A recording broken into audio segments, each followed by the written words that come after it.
बिगड़ल रिश्ता सुधर ना पाई। बिगड़ल रिश्ता सुधर ना पाई आ कहीं अगर सुधर गई तो गिरह पड़ जाई।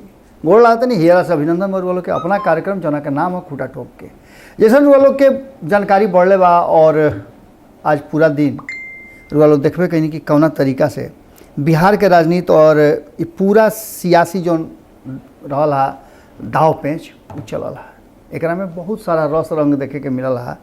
ढेर दिन के बाद अतना राजनीतिक रूप से लहकल आ चहकत बिहार नजर आइल। आज के पूरे राजनीतिक जो घटनाक्रम भइल, एक घटनाक्रम में सबसे जो महत्वपूर्ण बात रहा वो ये रहा कि लंबा समय के बाद लालू प्रसाद, बीमार लालू प्रसाद के सुने के लोग के मौका मिलल है। विभिन्न मीडिया चैनल्स के लेकर के राजद अपना पेज से भी लाइव कैले रहा, विभिन्न माध्यम से लाइव रहा और मीडिया एक के बड़ा तवज्जो दिला सा। कारण कि लालू प्रसाद का कहीं हैं का ना कहीं हैं। इतना दिन के बाद आइल बड़े तो राजनीतिक रूप से बड़ा ही रणनीतिकार कहल जाले, कार रणनीति बनौले बड़े, कुछ खोली हैं कि चुपे चाप सब रह जाई।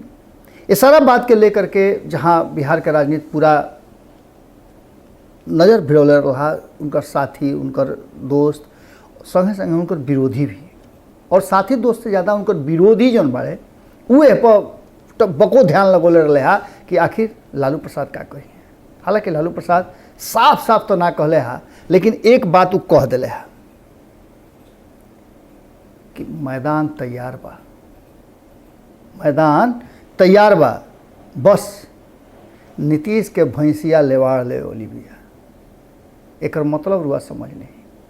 लालू प्रसाद ये बात फुलवरिया के चर्चा काहे कहले हा, काहे बात के चर्चा कैले हा कि हम अपना पूरा जौन व्यवस्था बा वो व्यवस्था में एकदम गरीब घर से आइल बनी, का लता कपड़ा ना रहे, भूखों रहे के पड़ल, लेकिन इस सब के बावजूद बिहार के राजनीति में अपन सिक्का जमावे में एगो एकदम अंतिम गांव के अंतिम छोर से आइल लड़का पटना, वो बिहार के राजनीति में 15 साल तक ले अपन सिक्का जमौलस। और आज भी सत्ता कोई के होखे, लेकिन धमक लालू प्रसाद के बा। लालू प्रसाद अपन बात रखे के दौरान बहुत सारा बात कहले है और ये बात भी बतौले है कि तेजस्वी यादव जब वो काफ़ी चिंतित रहन तो साफ तौर पे कहले कि बाबूजी तारा परेशान होके के जरूरत नहीं है, पिताजी तू एकदम अपना स्वास्थ्य पर ध्यान दो, जब पटके के बात हुई तो तोहरे बेटा हैं, जरा कहबो ओकरा के पटक देव। लालू प्रसाद यह बात के गर्व भी कैले है कि उनकर बेटा तेजस्वी यादव बिहार के राजनीति में अपना बलबूते पर एजा तकले पहुँचले है। हालांकि आशीर्वाद उनकर बा और उनकर साया भी उनका ऊपर बा, छत्र छाया भी बा। ये सारा बात के लेकर के लालू प्रसाद खटिया पर भी बाड़न तो बिहार के राजनीति में पूरी तरह से ट्रेंड करता हुआ देखले हो कब कि चाहे वो नीतीश कुमार के दल होखे, चाहे भारतीय जनता पार्टी होखे, या फिर अब तो उनकर कई गो दुश्मन भी हो गई बड़ा जौन की काल तक ले उनका संगे संगे चले खातिर मजबूर रहे। अगर बात करी तो रुआ एक तरफ देखले हो कि हिंदुस्तानी आवाम पार्टी भी आजकल बोल रहा बा, जीतन राम मांझी के पार्टी भी, वह जीतन राम मांझी जो उनका जन्मदिन के दिन फोन पर बतियावत रहे।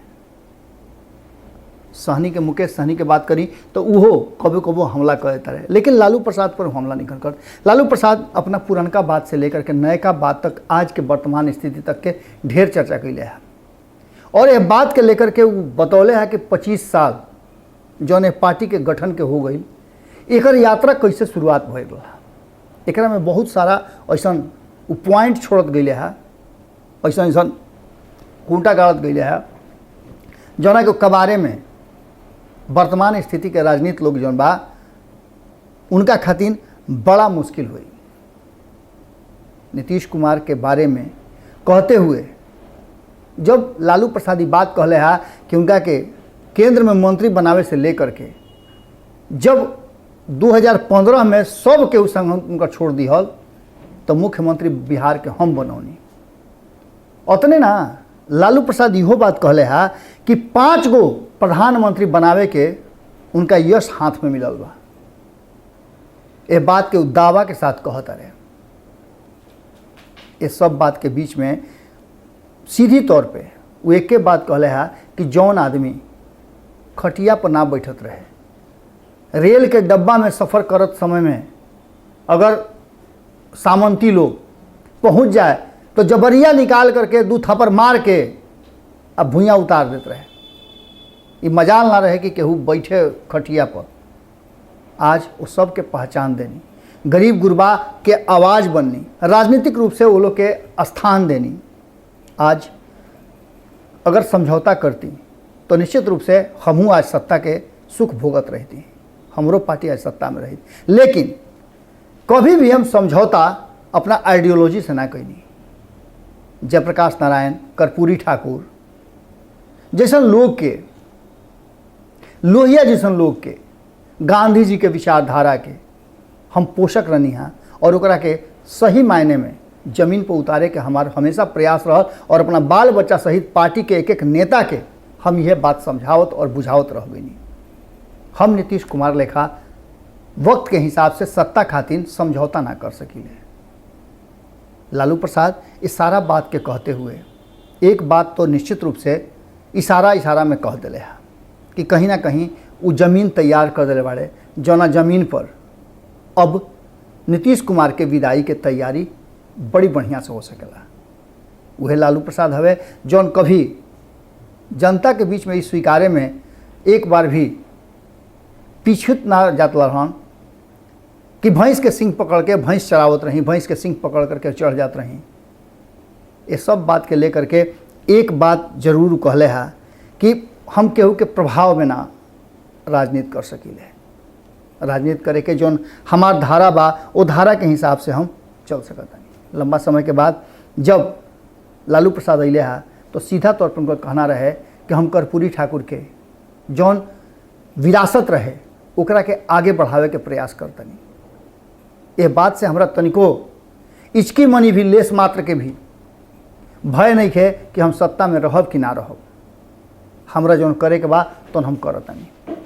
आज जौन वर्तमान स्थिति बा ओकरा में कहीं ना कहीं बिहार के जनता जौन दौर से गुजर रहल बा, जितना कष्ट झेल रहल बा वो बर्दाश्त से बाहर बा। ऐसा स्थिति में सभी के एकजुट होके पड़ी और ये एकजुटता जौन बा वो कहीं ना कहीं बिहार के बदले में कारगर भूमिका निभाई। लालू प्रसाद बातचीत के दौरान जब बातचीत करते रहे तो कई बार अटकत भी रहे। ये बात बतावत रहे कि कहीं ना कहीं अब उनकर तबीयत जौन बा वो उनकर साथ नहीं खे देत, लेकिन ओकरा बावजूद भी हिम्मत और जौन उनकर टसन रहल है वो याद दिलावे लगल है कि यह लालू प्रसाद हवे जौन की जब निकलत रहन तो लोग के देह में जाड़ हो जाते रहे। प्रशासनिक रूप से या फिर जौना भी रूप में रुआ कहली, सत्ता में रहते हुए या सत्ता से में ना भी रहते हुए लालू प्रसाद हमेशा सबके खातिर थ्रेट रहे। लोग आज भी लालू प्रसाद के नाम लेकर के भले उनका साथे मत होके, लेकिन उनका नाम लेकर के उनका डर दिखा के या जे भी होके जौना कारण से भी लालू प्रसाद के नाम ले बिना अपना राजनीति के आगे की यात्रा नहीं कर पाओ। मिला जुला करके लालू प्रसाद आज एक संदेश दिले है 25वां स्थापना दिवस के कार्यक्रम के बीच कि जौन आरजेडी वो तैयार कैले रहन वो आरजेडी के तेजस्वी यादव बड़ा बढ़िया से संभर ले है। ए बीच में कई गो वक्ता लोग बातचीत कैल है, लेकिन लालू प्रसाद के सुने खातिर केहू तिल भय एने से ओने ना भइल है। इस पूरा मामला में बहुत सारा पुराना से लेकर नया बात तक और आवे वाला राजनीति के लेकर के भी निश्चित रूप से लालू प्रसाद बहुत कुछ कहले है। लालू प्रसाद जो सबसे महत्वपूर्ण बात कहले है वो ई बा कि अब बिहार के एक बार प्रतिनिधित्व यह देश के करे के चाहिए, एकरा खातिर सोचे के जरूरत बा। इशारा रुआ समझ रहल बानी कि लालू प्रसाद आखिर इशारा केकरा तरफ कैले है। ये सब बात में तेज प्रताप यादव के तरफ भी रुआ ध्यान देवे के पड़ी कि जो हर हाल में कहले है कि चाहे जितना भी लोग कह लेवे, लेकिन तेजस्वी यादव के साथ वो पूरा मजबूती के साथ खड़ा बाड़े और एमे कोनो तरह के दू राय नहीं है। ये सब बात में अगर रुआ घुमा फिरा के देखी, सोच विचार करी, तो रुआ एक चीज़ पता चली कि लालू प्रसाद ये बात जरूर कह दिले है और भरोसा के साथ कहले है कि नीतीश कुमार के कैसे सत्ता से बेदखल करे के बाद वो सारा योजना उनका लगे बन चुकल बा। अब ये योजना में के उनका संगे आई एकरे इंतजार बा और इंतजार कब खत्म हुई एहू बात के रउआ लोग के इंतजार हुई, हमनियों के इंतजार बा। कारण कि बिहार के सत्ता में, बिहार के शासन में उथल पुथल, राजनीतिक उथल पुथल लगातार मचल बा। हालांकि भारतीय जनता पार्टी इस विषय पर जरूर अपन बात रखल सा, लेकिन जदयू के तरफ से जौना तरीका से चाही, जौना रूप में चाही, वो रूप में अभी तक ले कोनो बयान नहीं खियाई। लगातार भारत लाइव रुआ लोग से जुड़ल बा और जौन बिहार के छोट बड़ घटना बा ओकरा से रुआ लोग के अवगत करा रहल बा। आज के खूंटा ठोक में एहिजे विराम देतानी, कारण कि ये बड़ा महत्वपूर्ण रहल हा कि आज बिहार के राजनीतिक घटनाक्रम में जे कुछ भी भइल ओकरा से रुआ लोग के परिचित कराई। दूसरा तरफ एगो जौन छूट गई बा ओकरो के तनी मनी रुआ के बता देतानी कि आज एगो दोसर घटना भी घटल हा, जना में एलजेपी के दोनों धड़ा, पारस गुट और चिराग गुट, दोनों गुट अपना अपना हिसाब से, हालांकि आरजेडी भी मनौला सा जयंती रामविलास पासवान के, लेकिन दोनों गुट जो जयंती मनौला सा ओकरा में कहीं ना कहीं पशुपति कुमार पारस पर भारी पड़ल है चिराग पासवान। पटना से लेकर के हाजीपुर तक गाड़ी के जो रैली रहल है वो टूटल है ना। यह बीच में बहुत पुरान जौन उनकर संबंध रहा, जौन छूट गई रहा कहीं रास्ता में, उस सब के समेटे के प्रयास चिराग पासवान कैले है। बहन से आज भेंट करके गला मिल के खूब रोले है और पिता के गुजरला के बाद ये मुलाकात बड़ा ही महत्वपूर्ण बा। देखे वाला बात हुई कि आगे बिहार के राजनीति में तेजस्वी यादव और चिराग पासवान ये दू गो जो धारा तैयार हो रहा बा, ये आगे बिहार के राजनीति में कौना करवट बैठी। फिर काल भेंट हुई यही ठेहा पर जना के नाम हो खूंटा ठोक के गोड़ लागत है। अगर ये वीडियो पसंद आई और वह बिहार के राजनीति और बिहारियत से सरोकार रखेनी तो सब्सक्राइब बटन दबा के चैनल के सब्सक्राइब कर ली। ओजे एगो घंटी बा, ओकरा बटन दबा देला से कुल सटीक और मारक खबर रुआ मुफ्त में मिल जाई। अगर रुआ पत्रकारिता के हमनी के नया प्रयोग में सहयोग कर चाहतानी तो ज्वाइन बटन दबा दी। पेटीएम नंबर नोट कर ली 9386816700। धन्यवाद।